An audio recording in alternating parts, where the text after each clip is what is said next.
Hello hi नमस्कार, स्वागत आहे तुमचं ज्योती पवार यूट्यूब चॅनलमध्ये. श्री स्वामी समर्थ. आज आहे मकर संक्रांतीच्या सर्वांना खूप खूप शुभेच्छा.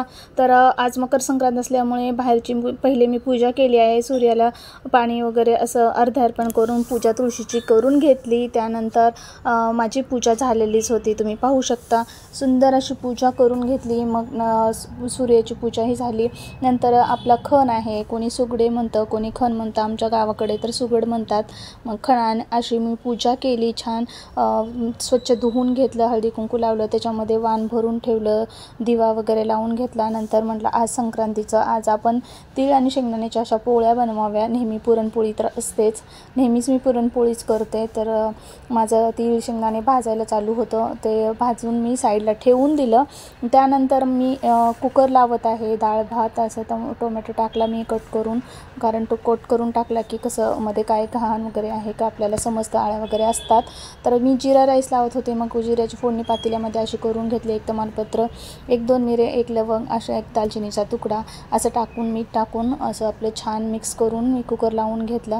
आणि कुकर लावल्याच्या नंतर मी वाटून घेतलं. तीळ आणि शेंगदाणे वगैरे गूळ टाकून बारीक करून असं छान वाटून घेतलं. वाटल्याच्या नंतर त्याच्यामध्ये जायफळ आणि विलायची पूड असं मी टाकून छान एकत्र एकजीव करून असं मिक्स करून घेतलं. म्हणजे कसं छान मिक्स करून झालं की आपलं पोळ्या पण छान होतील. 1-2 अशा गाठी वगैरे झालेल्या असतील तर ते एकदम असं करून घ्यायचं, मऊसूत असं छान हातावर चोळून घ्यायचं, म्हणजे आपल्या पोळ्या फुटणार नाहीत. तर माझी मेथी निवडून ठेवलेलीच होती, धुवून घेतली, स्वच्छ कट करून झाली. नंतर मी मेथीलाही फोडणी दिली आणि मेथीला फोडणी देतच मी डाळ अशी स्वच्छ धुवून घेतली. आणि डाळ टाकायची होती. अशी कधीच डाळ विकत असली तर कधीच टाकायची नाही, कारण पावडर वगैरे लावलेली असते त्याला, म्हणून मग अशी धुवूनच टाकते मी नंतर डाळ वगैरे.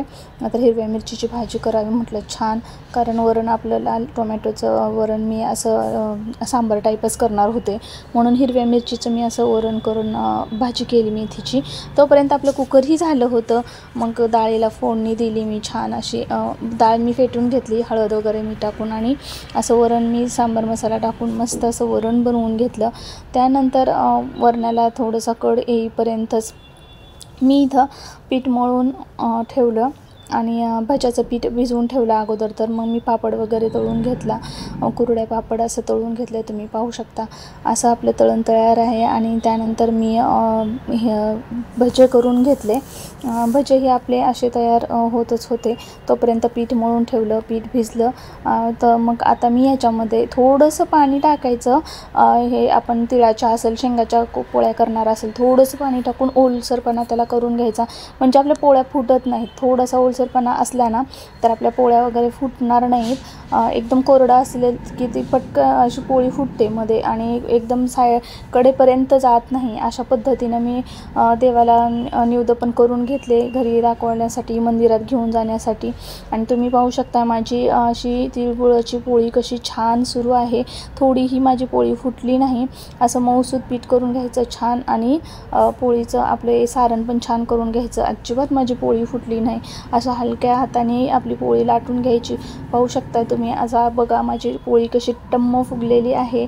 छान अशी माझी पोळी तयार आहे. मऊसूत अशा पोळ्या छान होतात.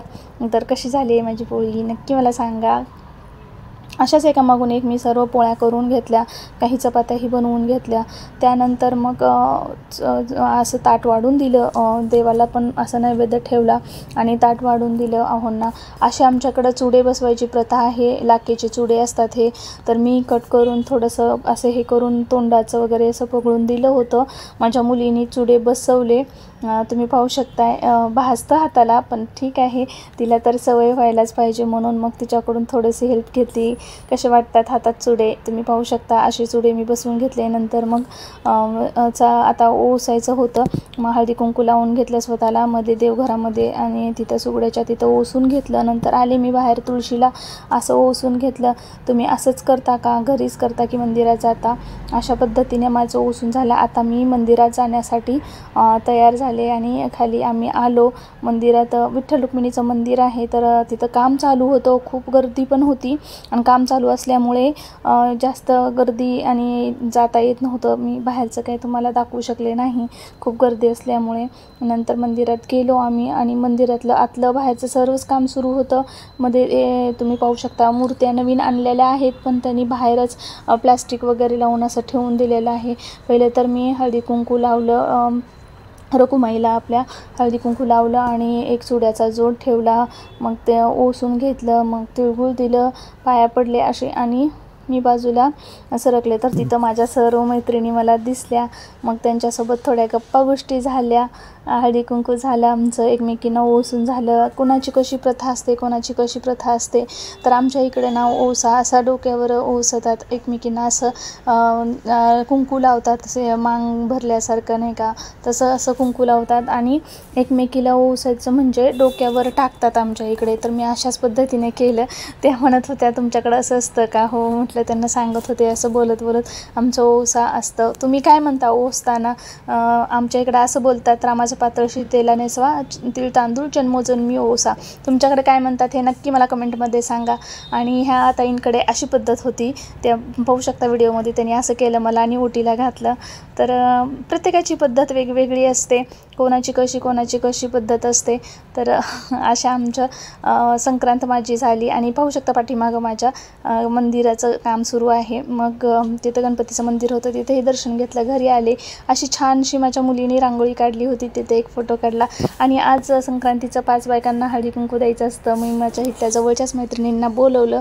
मग त्यांना मी संध्याकाळी त्यांना बोलवल्यानंतर हळदी कुंकू त्यांच्यासाठी ठेवलं होतं. त्यांच्यासाठी थोडंसं हलकासा नाश्ता ठेवला होता. असं हळदी कुंकवासाठी मी आणलं होतं नॅपकिन्स आणल्या होत्या मी. तर व्हिडिओ कसा वाटला नक्की कमेंट करून सांगा. आवडला तर लाईक शेअर सबस्क्राईब.